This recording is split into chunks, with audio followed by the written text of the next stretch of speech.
নেপালে চলমান ভারী বৃষ্টিপাতের ফলে রোববার পর্যন্ত অন্তত ৪৭ জনের মৃত্যুর খবর পাওয়া গেছে। পাশাপাশি হিমালয় ঘেরা নেপালে টানা ভারী বৃষ্টিতে ভয়াবহ বিপর্যয়ের সৃষ্টি হয়েছে। এর ফলে ধসে পড়েছে সড়ক, ভেসে গেছে সেতু এবং ঘরবাড়ি। যোগাযোগও বিচ্ছিন্ন হয়েছে নেপালের শহরগুলোতে। উদ্ধার অভিযান মারাত্মকভাবে বাধাগ্রস্ত হচ্ছে টানা বৃষ্টির কারণে।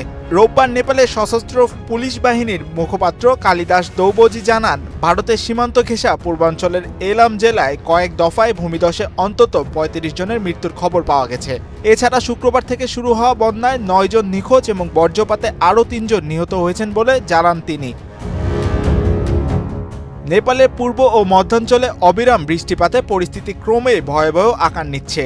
সরকার পরিস্থিতি মোকাবেলায় সোমবার এবং মঙ্গলবার সারা দেশে সরকারি ছুটি ঘোষণা করে। এদিকে নেপালের আবহাওয়া অধিদপ্তর অন্তত ১ ডজন জেলার জন্য রেড অ্যালার্ট জারি করেছে।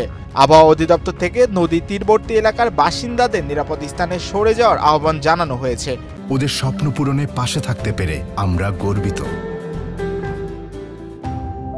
নেপালের জাতীয় দুর্যোগ হ্রাস ও ব্যবস্থাপনা কর্তৃপক্ষের মুখপাত্র শান্তি মহত জানান, নিখোঁজদের উদ্ধার অভিযান চলছে।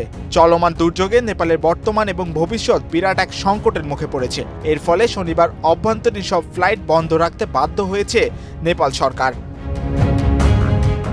আবহাওয়াজনিত এই সমস্যার কারণে পরিবহন অবকাঠামো মারাত্মকভাবে ক্ষতিগ্রস্ত হয়েছে। ভূমিধসে রাজধানীর সঙ্গে সব প্রধান সড়কের যোগাযোগ বন্ধ হয়েছে।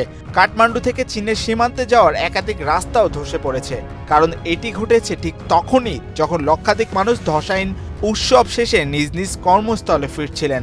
২ সপ্তাহব্যাপী এই উৎসবের প্রধান দিন ছিল বৃহস্পতিবার, যখন মানুষের পরিবার পরিজনের সঙ্গে সময় কাটাতে গ্রামে গিয়েছিলেন। ভারী বৃষ্টিপাতের কারণে দক্ষিণ পূর্বাঞ্চলের কোশি নদী, যার পানির স্তর এখন স্বাভাবিকের চেয়েও দ্বিগুণ বেশি, এর কারণে কোশি ব্যারেজের সব ৫৬টি সুইচ গেট খুলে দেওয়া হয়েছে, যেখানে স্বাভাবিকভাবে ১০ থেকে ১২টি ব্যারেজ খোলা থাকত।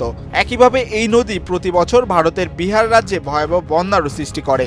এবারও ভারতের পশ্চিমবঙ্গ রাজ্যে দার্জিলিংয়ের পাহাড়ি এলাকায় ভারী বৃষ্টিপাতের ফলে ভূমিধসে অন্তত ১৭ জন নিহত হয়েছেন বলে স্থানীয় গণমাধ্যম থেকে জানানো হয়। এম মাহিউজ্জামান, বাংলাদেশ প্রতিদিন।